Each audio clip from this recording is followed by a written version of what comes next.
আজকে আমরা রান্না করব মুরগির কষা মাংস। চলো তাহলে দেখে নিই কি কি লাগছে।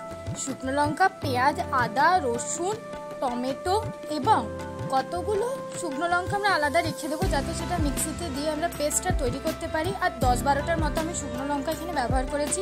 তারপর ম্যারিনেশনের জন্য নিয়েছি সর্ষের তেল আর গুঁড়ো হলুদ, নুন আর যে পেস্টটা বানিয়েছিলাম সেটা দিয়ে ভালো মতন ম্যারিনেশন করে 15 মিনিটের জন্য রেখে দেবো। তারপর কি করব চলো তাড়াতাড়ি দেখে নিই নেক্সট স্টেপটা।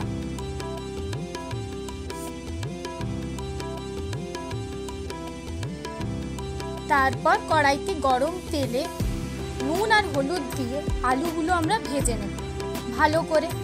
আলুগুলো ভেজে নেওয়ার পর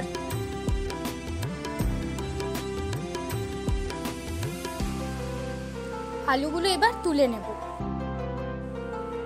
তারপর কিন্তু কড়াইতে পেঁয়াজ যে কেটে রেখেছিলাম সেটা তেলে ছেড়ে দেবো এবং ব্রাউন কালার যতক্ষণ না হচ্ছে ততক্ষণ আমরা পেঁয়াজটাকে কিন্তু ভেজে নেব।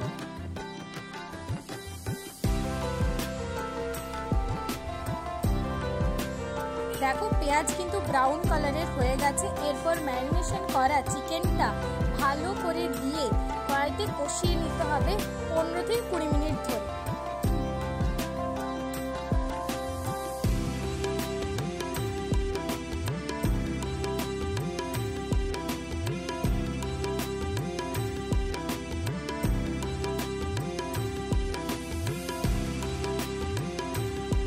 আমরা কিন্তু ভাজা আলুগুলো এবার মাংসের সঙ্গে আরেকবার ভালো করে কষিয়ে নেব যাতে আলু হাফ সিদ্ধ হয়ে যায়।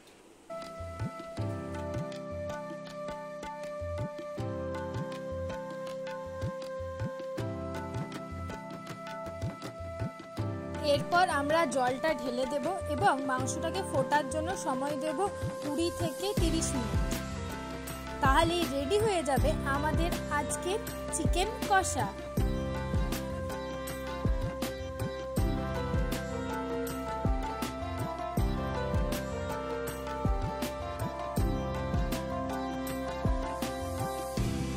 যারা এখনো আমার ইউটিউব চ্যানেলকে সাবস্ক্রাইব করনি যাও এখানে গিয়ে সাবস্ক্রাইব বাটনটা ক্লিক করে এসো আর কমেন্ট করতে কিন্তু একদম ভুলো না। দেখা হচ্ছে নেক্সট ভিডিওতে।